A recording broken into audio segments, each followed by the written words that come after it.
নমস্কাৰ পৰীক্ষাৰ্থী welcome back to GS বায়ন বন্ধু বান্ধৱীসকল আজিৰ এইটো ভিডিঅ আকৌ আলোচনা কৰিম অসম জিঅ'গ্ৰাফিৰ লগত জড়িত ইম্পৰ্টেণ্ট কুৱেশ্যন কিছুমানৰ বিষয়ে প্ৰথম কুৱেশ্যন অসমৰ প্ৰথম ৰাষ্ট্ৰীয় উদ্যানখনৰ নাম কি শুদ্ধ উত্তৰ হৈছে কাজিৰঙা নেশ্যনেল পাৰ্ক তাৰ পিছৰ প্ৰশ্ন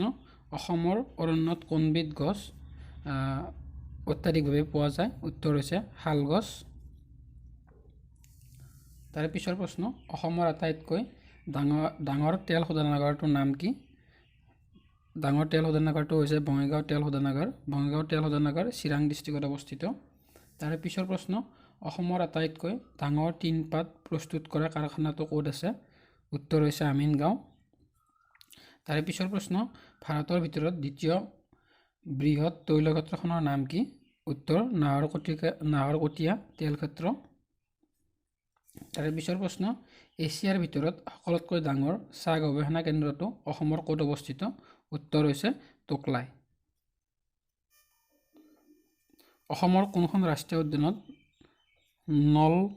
দল হৰিণা অধিক পৰিমাণে পোৱা যায় উত্তৰ কাজিৰঙা ৰাষ্ট্ৰীয় উদ্যান অসমৰ কোনখন ঠাইত লৰখনি পোৱা যায় চন্দ্ৰডিঙা পাহাৰত লৰখনি অত্যাধিকভাৱে পোৱা যায় চন্দ্ৰডিঙা পাহাৰ হৈছে ধুবুৰী জিলাত অৱস্থিত অসমৰ হিমালয়ৰ পৰিসৰৰ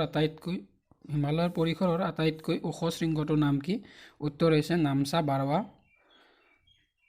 তাৰ পিছৰ প্ৰশ্ন অসমৰ শস্য নিগম লিমিটেড কেতিয়া গঠন কৰা হৈছিল উত্তৰ 1943 চনত অসমৰ শস্য নিগম লিমিটেড গঠন কৰা হৈছিল অসমৰ চাহ বাগিচাসমূহে ভাৰতৰ মুঠ চাহৰ উৎপাদনৰ কিমান শতাংশ কৰে উত্তৰ হৈছে প্ৰায় 50% অসমৰ চাহ বাগিচাসমূহে ভাৰতৰ চাহ বাগিচাৰ তুলনাত প্ৰায় 50% চাহ উৎপাদন কৰে তাৰে পিছৰ প্ৰশ্ন অসমত কেতিয়া পোনপ্ৰথমে জাহাজ চলিবলৈ লৈছিল উত্তৰ 1849 চনত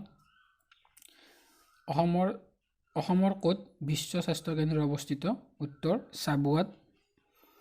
তাৰে পিছৰ প্ৰশ্ন অসমৰ ক'ত কয়লা সংগ্ৰহালয় কেন্দ্ৰ আছে উত্তৰ হৈছে মাৰ্ঘেৰিটা তাৰ পিছৰ প্ৰশ্ন অসমৰ ৰাজ্যিক জলজ প্ৰাণীৰ নাম কি উত্তৰ শিহু অসমৰ কিমানখন জিলাই আন্তঃৰাষ্ট্ৰীয় সীমা ভাগ কৰে 8খন জিলাই আন্তঃৰাষ্ট্ৰীয় সীমা ভাগ কৰে কপৌ ফুলক অসমৰ ৰাজ্যিক ফুল হিচাপে কেতিয়া গ্ৰহণ কৰা হৈছিল উত্তৰ 2003 চনত চাহক অসমৰ ৰাজ্যিক পানীয় হিচাপে ঘোষণা কেতিয়া কৰা হৈছিল উত্তৰ হৈছে 2011 চনত চাহক অসমৰ ৰাজ্যিক পানীয় হিচাপে ঘোষণা কৰা হৈছিল 2011 চনৰ লোকপিয়ল অনুসৰি অসমত মহিলাৰ সাক্ষৰতাৰ হাৰ কিমান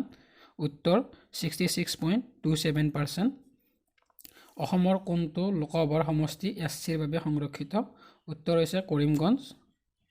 তাৰ পিছৰ প্ৰশ্ন অসমৰ কোনখন ঠাই কাঁহ শিল্পৰ বাবে পৰিচিত উত্তৰ হৈছে সকলোৱে জানে সৰ্থেবাৰী আৰু আজি ভিডিঅ'টো শেষৰটো কুৱেশ্যন অসমত বৰ্তমান কিমানখন ৰাষ্ট্ৰীয় উদ্যান আছে অসমত বৰ্তমান 7খন ৰাষ্ট্ৰীয় উদ্যান আছে তো আজিৰ ভিডিঅ'ত ইমানখিনিয়ে ধন্যবাদ